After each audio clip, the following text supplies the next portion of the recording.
திருகோணமலை துறைமுக போலீசாரால் நேற்று கைது செய்யப்பட்ட 7 கால்பந்தாட்ட வீரர்களையும் விடுவிக்குமாறு வலியுறுத்தி போலீஸ் நிலையத்திற்கு முன்னால் பாரிய ஆர்ப்பாட்டம் ஒன்றை நடத்துவதற்கு ஏற்பாடாகியிருந்த நிலையில் குறித்த 7வரும் இன்று விடுதலை செய்யப்பட்டதால் ஆர்ப்பாட்டம் கைவிடப்பட்டுள்ளது.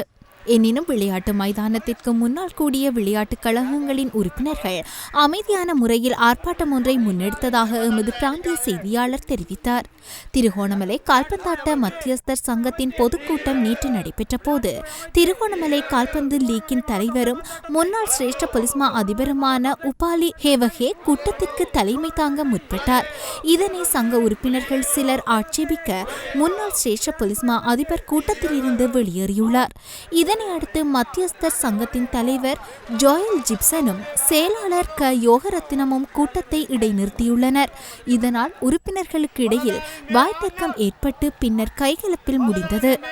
தாக்குதலில் காயமடைந்த செயலாளர் க யோகரட்னம் துறைமுக போலீசில் செய்த முறைப்பாட்டின் பிரகாரம் துறைமுக போலீசாரால் நேற்று 7 பேர் கைது செய்யப்பட்டு தடுத்து வைக்கப்பட்டிருந்தனர்.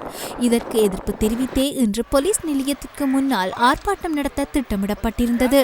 எனினும் கைதானவர்கள் விடுவிக்கப்பட்டதை அடுத்து கால்பந்தாட்ட மத்தியஸ்தர் சங்கத்தின் செயலாளர் க யோகரத்தினம் மற்றும் முன்னாள் சிரேஷ்ட பொலிஸ்மா அதிபர் உபாலி கேவகே ஆகியோரின் நடவடிக்கைகளுக்கு எதிர்ப்பு தெரிவிக்கும் வகையில் அமைதியான ஆர்ப்பாட்டம் ஒன்றை முன்னெடுத்துள்ளனர். விளையாட்டுத்துறை அமைச்சர்